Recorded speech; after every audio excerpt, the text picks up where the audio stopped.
নমস্কার বন্ধুরা, আজকে আমি আপনাদের শোনাবো এডিসনের কিছু মজার ঘটনা।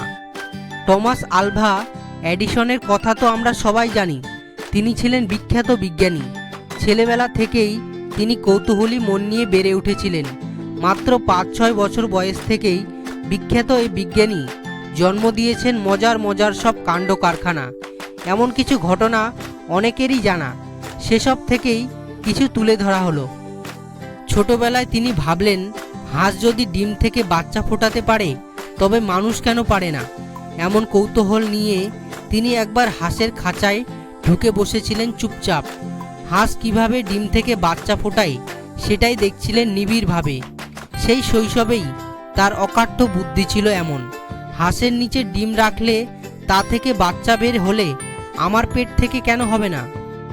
টমাস আলভা এডিসন ছিলেন খুব ভুলোমনা, কোনো কিছুই মনে রাখতে পারতেন না।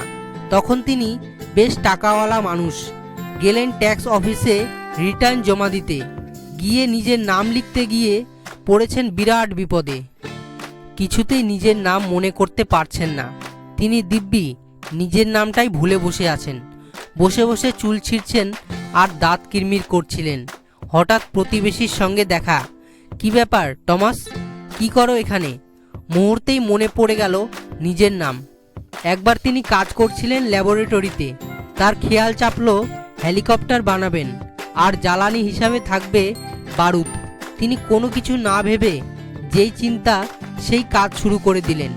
একটি নমুনা বানিয়ে যেই চালাতে গেলেন সঙ্গে সঙ্গে বুম, পুরো ল্যাবরেটরিতে আগুন ধরে গেল।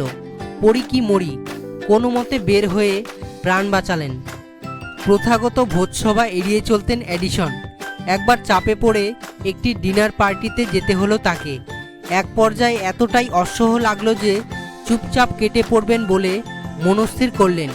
কিন্তু দুর্ভাগ্যজনকভাবে ঠিক বেরিয়ে যাওয়ার মুখেই বাড়ির মালিকের মুখোমুখি হয়ে গেলেন। ভদ্রলোক উচ্ছ্বাসিত কণ্ঠে বললেন, আপনাকে এই পার্টিতে পাওয়া একটি অসাধারণ ব্যাপার মি এডিসন। তা এখন আপনি কোন প্রজেক্ট নিয়ে কাজ করছেন?